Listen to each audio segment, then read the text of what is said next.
Hello everyone, this is Gorax. In today's video, I will show you my Temporal Vortex 4 team that can do over 25 million damage, helping me to come back into top 40 in this encounter after a long break.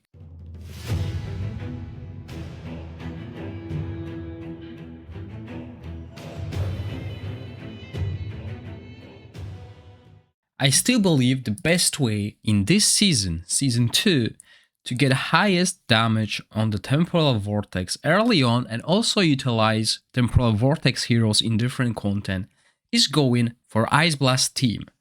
Why? Because we can use Garius as our main tank, and if you've been lucky or fortunate enough to have a dupe of a legendary hero, you might consider going for Gatekeeper Staff, which will give Garius a tremendous shield ability. Basically, whenever he overheals and his heal scales with defense, he will provide our team with a shield. This shield can mitigate damage even up to 3 skills of the boss, but requires a good timing that I will go over in a second. On 2 days ago, when I come back from my holiday, I didn't have even a legendary equipment on Garius and I got to 15 million damage. I managed to be lucky enough to get a defense percentage chest for the Ancestral Protection Robe, which is a set that mitigates damage on all your team, but transfers that damage to the wearer while also giving the wearer 15% damage reduction. This is an important set in the Temporal Vortex, especially on your tank, because you want him to take that pressure off your damage dealers so you can build more offensively. And as you can see, I still don't have the full legendary equipment here. Now, another artifact that will be crucial here is Witch's Remain. You definitely want those 2 legendary artifacts when it comes to pushing for high Vortex levels. I mean, if you decide to play something else than the Ice Blast, you might not need Garius stuff, but Witch's Remain should be your priority in Season 2, as in Season 1 if you didn't get it. Gives us defense penalty on the boss with Sheena. In our case, we can apply this very easily. I am actually even below the accuracy threshold, so we need 280 accuracy on the boss, and I have 222 plus 50 from Affinity, and I still can keep it up all the time thanks to how often we can proc it through Sheena's ultimate. Sheena is also a great enabler. She's here to provide our main damage dealer with the ice crystals through her ultimate.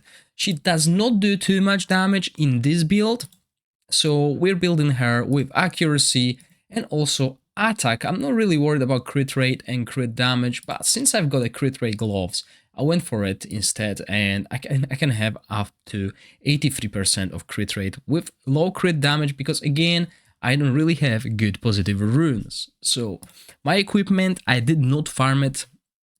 Everything here is basically through the quests that were available for us, like farm Grave of Venom and stuff. So yeah, the equipment farm will come in a couple days when we have the Utur, well, Arderf event happening on our server. So yeah, Sheena here. Again, Ice Blast team is all about damage coming from the battle skills. The battle skills replace basically auto attacks, and our main damage dealer is Garfin. That's why we're using the Manticore statue on her. It gives her increased damage on the battle skill. I was not fortunate enough to get a dupe of the Ice Blast legendary heroes, so I did not get the legendary artifact. So I'm stuck with that, and as you can see, I'm using Inventor's Inspiration set, and you want this set preferably on all of the Ice Blast heroes because they will have this 32% damage increase constantly. So this is the set you should be aiming, but I was not lucky enough to get 3 sets, right? As you can see on Sheena, I don't have it. I have 2 pieces, 1 more piece, and I'll have it. Obviously, Garfin should be your main focus on the equipment. You should farm what you need for her. And while the set is not ideal, there's not enough crit damage. As you can see, crit damage is rather low. It's still not too bad, okay? And crit rate on the gloves, basically any gloves, as long as you have crit damage there as well and attack, this is actually a very solid glove with a little bit of defensive stats as well. And yeah, runes, I mean, again, positive rune has to be improved, hopefully soon. And an ice negative rune, we got attack here with a little bit of crit damage. I was lucky enough to get 4 times crit damage.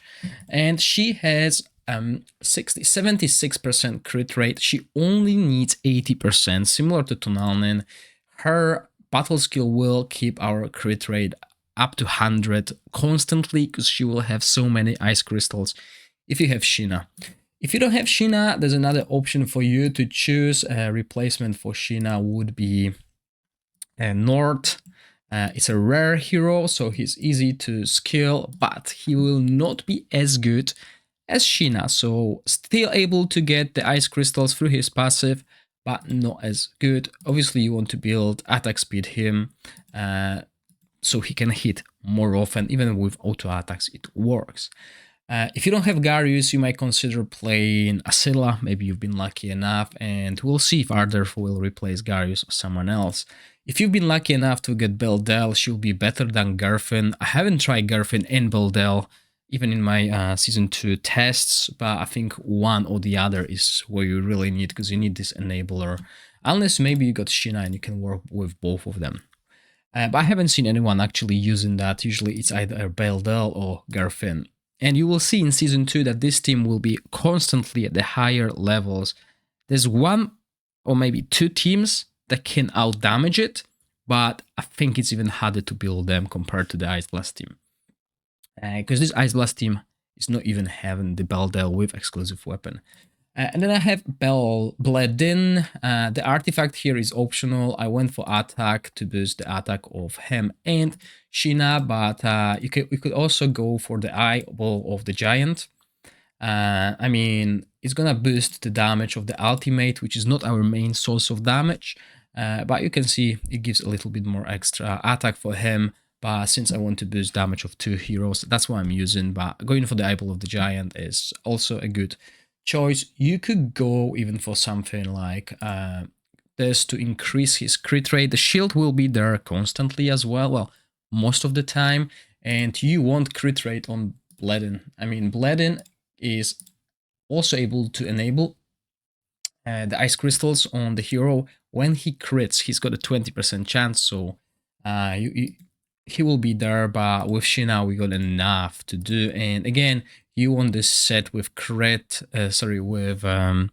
damage increase when they cast a skill. I don't have any pieces, so I went for this set because that was the only set I could really build and still had a proper stats that we want. And I didn't have any crit rate gloves here from that set, or attack percentage chest from that set. So I just went for that and it works. Okay, he does a little bit of damage, but Garfin is our main damage dealer. And if you don't have Bledin, you might still consider going for the other hero, the guy with the top hat, Sadik. I believe with proper equipment, he's actually doing really good. I mean, he done really good in my Season 2 previews. I was using him instead of Garfin. But obviously that was before we realized Garfin is so good. And then another hero that I replaced Furbuff here. So Furbuff is gone. As you know, I've been using Furbuff and Garius. Now Furbuff is gone. I put in Jillian. Catherine also works, but I don't have Catherine. So as you can see, no Catherine in my roster. So I went with Jillian since I used her in Season 1. And while I don't have a proper artifact for her, I'm using Furbuff artifact. The mirror is good at artifact as well here. So you don't need this legendary artifact. You can go for the mirror. But I'm really struggling with this resource here, so I don't want to spend it on an artifact that I might not use. I still can purchase like 6 legendary artifacts. So in here, obviously, we focus on enlightenment. Try to get as much enlightenment as possible. And I was fortunate enough to get a serious light armor with enlightenment. I didn't really care about secondary stats. As long as there's a little bit defensive stats, it's good. And then I completed the set. As you can see, I don't even care about the main stat here. I just want the set because this set is a little bit bugged. When the wearer successfully inflicts a debuff, no. When the boss has a debuff, all allies gain additional 15% damage, and we can apply that debuff through Ice Blast here. So in this team, we're not bringing in any attack down, but shields mitigate the damage from the boss, and Garius has amazing scaling, as well as we remove the defense down the boss applies to us and grant ourselves a defense up which increases our defense by 60%. This is quite vital to surviving in this fight long enough to deal damage. Obviously, I am nowhere near the top damage dealers on my server, but this works for me. This gives me a chance to claim all the rewards, right? So 29 million, you need 25 million to get all the rewards on rank 4. And some of those guys, they do amazing damage. And as you could guess, they use the Ice Blast team. Some players also use Dauntless and Poison team with Lothier can do a lot of damage. I think this team can outdamage Ice Blast team this week because of the derivative damage. And also, if you manage to get Asila or Felocia, Felocia is a great alternative. We use Garius mainly for the shield, because if you don't have Garius staff, this team will not do as much damage as my team is doing, because we don't have attack down, so we want the shield to mitigate damage, and Felocia does the same. On Felocia, you don't need to have the staff. You can actually boost the shield that Felocia gives by putting this artifact here that increases the damage reduction of all allies by 17.5%, because she grants shield to everyone, right? So damage reduction here, and they also use Asila here to grant debuff immunity, so that they don't need to worry about this defense down. And also healing, so you can put either Solar King Horn here or even the staff, but her healing is not that good. I mean, it's better to put the horn on because of this ticks. It basically ticks like full buff battle skill, so it gives this percentage here, so we can stack it quicker. And as you can see, he doesn't even have full legendary equipment yet, and he's doing it really, really good. And eventually we will replace that with Arderf, one of them, but we'll see, obviously. And yeah, you can also bring Zorak. He does a lot of damage as well. I think he wasn't really that convincing when I was playing him, but this is probably like one of the best setups you can play with, as you can see. Right, so let's see how the fight looks. In my case, this is a brand new day. Basically, I didn't improve anything. I'm still running the defensive aura, max HP. And before we start, let me talk about the timing as well. It's important. There are a few different ways. I'm not sure which one is the best, but this one works for me. So yeah, I don't know why it does that, but obviously we got basically 11.7 seconds, so I want to do it at exact that time. So I don't know why it changed. And then we give it a little bit time to apply this and follow with our damage dealers 12 seconds. And then we don't really care much. We can go with 19 and a half. All right, obviously this changed, the equipment changed since I've done it, so the haste has been increased. And our Garfin, she casts it whenever. She's got the lowest cooldown, only 16 seconds, so we want her to cast it constantly when she's available. And here, obviously, rotation as Shinai. I mean, some people played without manipulating skills of the Ice Blast team because the most damage comes from the battle skills, but if I have a chance to improve the ultimate skill a little bit, I will do so. Now, Jillian, we want to cast Jillian as soon as the boss's animation of the ultimate skill happens. I mean, this ultimate skill happens 20 seconds, but the animation is like 1 second long. So when we cast that, he's about to hit us, and we get the debuff, we got the cleanse plus the heal which means that defense up 2 will last longer, making our Garius shield take less damage and absorb more attacks, which you will see. We'll be able to absorb up to 3 attacks. And that's why the difference here is 5.5 seconds. People are playing with 27 seconds here as well. 27 seconds as on this multi hit. Basically, this is the first ability, where he hits us twice. First time, then a delay, and second time. So the first hit happens at 27 or 26 and a half, something like that. Between 26 and a half and 27.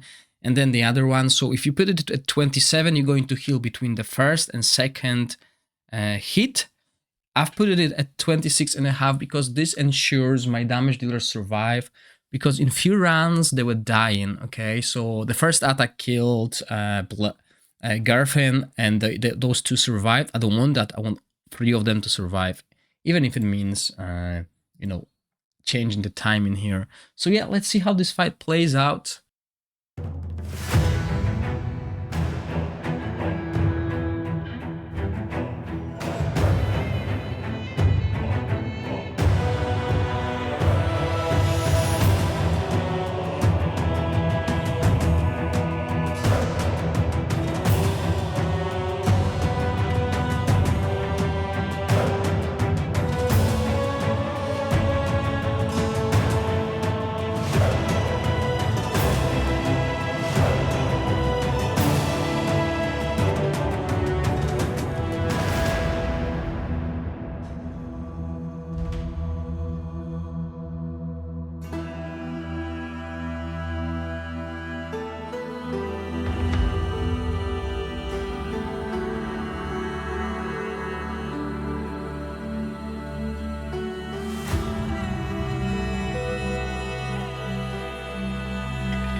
hope you enjoyed the video. If you do, please click the like button and consider subscribing to my channel.